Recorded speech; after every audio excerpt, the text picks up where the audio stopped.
Welcome to the garage. When I started this channel, there was a particular type of video that I wasn't planning on doing. Just really didn't grab my attention. It's not something that I really thought I would enjoy. Not saying that I do, but you know, there may be future videos like this coming out. That's review videos. That's just not what I wanted to do. But unfortunately, all I'm seeing is, you know, raving reviews about the Vefreedom CityRang 4.0, and from my testing, it's a great bike, but it's not what was advertised. I was looking for a bike for my daughter, and she's short, and I figured if her cousin or my mom or whoever wants to ride bikes, I needed something fast enough that they could keep up when we start doing like the Chicago rides and stuff like that. And we start hitting some of the bigger trails with the bigger groups. And seeing a bike with 1500 watts, 60 pounds, and being able to do 30 plus miles an hour, that's the butter zone of right where we're at. And my daughter weighs 95 pounds, so if anyone's gonna get this bike to 30 plus miles an hour, it's gonna be her. When the bikes were delivered and we were going for the test rides, everything seemed great. I mean, they're peppy, the battery lasts a decent amount of time, and you know, that says it's going 30, 33, 35. But then when you start digging in and verifying the numbers, it's just, they're lying straight through their nose on everything. Everything's a pile of crap. If you notice,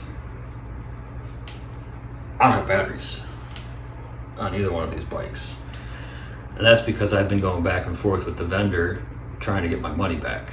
We've come up with a deal that I'll return the batteries and I basically get to keep the bikes. Technically, batteries are still here, but by the time this gets put up on YouTube, these batteries are going to be gone, and hopefully I got my money back. First, the vendor offered to give me $100 if I keep the bikes, then $200, then $300, then $400.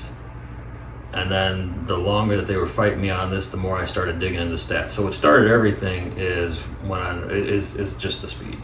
So these bikes with me on it, and I'm, you know, a slim 220-ish, I can get my bike pedaling my butt off to about 25 miles an hour. I can do that with a 500 watt bike, so it's not 1500 watts. So one of the first things that I pulled up, you know, just digging around, is trying to figure out how much power this thing was putting down. If you go into the display settings, you can actually put on a mode where we'll show you the amp outputs, and I recorded the outputs. We're getting, I think 20.6 was the highest I got.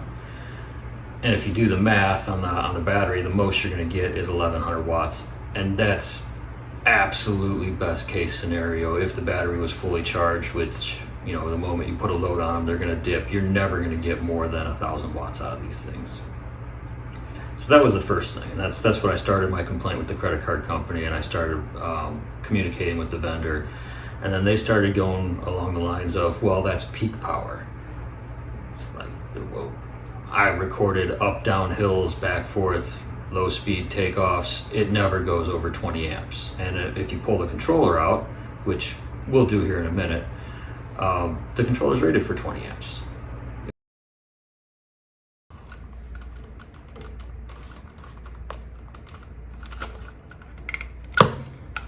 There she is.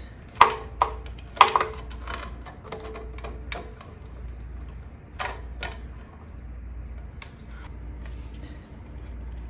we go. 20 amp. That's all it is. The next thing that kind of got me was the battery. And if you take a look at the battery, we'll do a close-up shot, but it's 15 amp max is what it's rated, and I'm assuming peak might be over, but I still get scared when a battery says 15 amp max and they don't have a nominal rating on there. And then it says, you know, it's the 20 amp hour. So I'm looking at, in my head, minimum to get 1500 watts, you need 27, 28, 30 amps to get a good 1500 watts which is going to be double what that battery's rated for. So we did a little bit of a load test. I got the cheap little Amazon 3 amp load bank. I think I got 12 amp hours on the first try, cycled the battery, got 13 amp hours on the second try, and that's the most I've been able to get out of these. Bringing that information to the vendor, and then again reminding them that the little sticker somewhere, oh yeah, that the little sticker on the bottom says that it's a 20 amp hour battery. It's not. If you were to go in knowing that this bike is 1,000 watt, 750 nominal, and that it's 13, let's give them the benefit of the doubt and say it's a 15 amp hour battery. It's really probably a 12.5 or 13, because I was only putting a 3 amp load on it. 1,000 watt motor, peak, and your range and your speed is 25, 28 is what they advertised. I think the bike's a good bike, and if you get it for the price that I got, I think I paid $750 delivered. I ordered it directly through their website. At that price, I think it's a good bike. You just look at the other reviews. So it's nice, it's comfortable to sit on. The seat probably should be upgraded. It's comfortable for the first probably 10, 20 miles, and then it starts, roughing you up a little bit. But the, the tires are great. It turns great. The brakes are good. They're mechanical brakes, but again, for $750, they're good. They'll stop you. They work. Display works. The throttle's okay. The grips, they're comfortable, but man, I don't see them lasting very long. It's that fake leather type stuff with a soft padding. I prefer an actual harder grip on there, but it works great. I love the design of the bike. Front shocks work. You got the splash guards. You got the rack. Everything else is great. If they would have told me that it was 1,000 watts, if they would have lied and said 1,100 watts, I would be perfectly happy with the bike. And if they would have told me that the battery was a 15 amp hour, I probably wouldn't have bought the bike. But if I did buy the bike, I'd be perfectly happy with it. Now I got 2 bikes that don't have a battery, and we gotta come up with something to do with them, because my daughter still needs bikes. So temporarily, I have another 48 volt battery. And if you are one of the representatives from Saskie bike, just close your eyes now. We're gonna take another 48 volt battery. We're gonna mount it. It's a rack mount. We're gonna mount it to this rack and at least get the bike going, so my daughter can use it for the rest of the summer. And then I'm gonna order 52 volt controllers, and I'm gonna order some replacement batteries if they fit.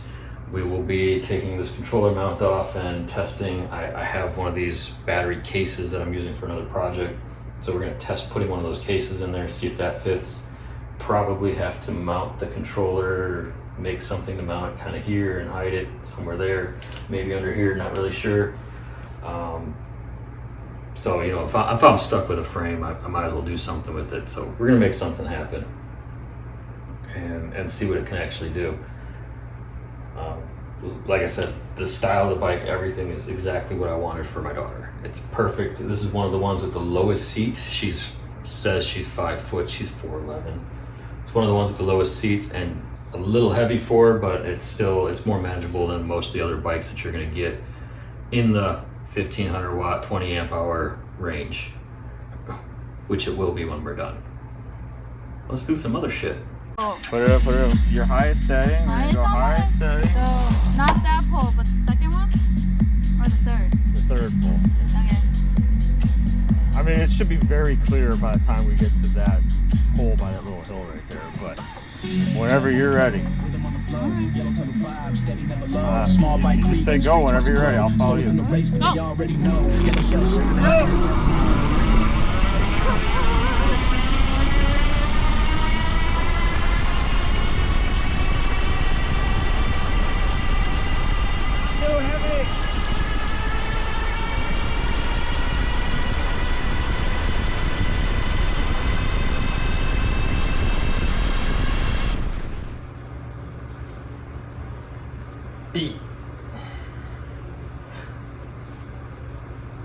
Yeah, was not expecting that. No. I did set the bike to one wheel, and this is a 52 volt. The rear wheel should be about 1500 watts. It's 1650. I was thinking that race was going to be a little bit closer. Like, I pictured she would take off, and then I had the camera set up so she would take off in front, and then about the halfway point I'd go flying by her and then get a nice 360 view as I'm passing her and see her face as, you know, she loses. Luckily the camera was facing the wrong way, so you don't get to see my face when I lost. Definitely going on a diet. 2 pieces of pizza probably was a little bit too much. But anyways, as you can see, the bike does actually accelerate very well for its size. I think once we get it that full 1500 watts, that thing's really going to start moving. Now we come down to what should we do?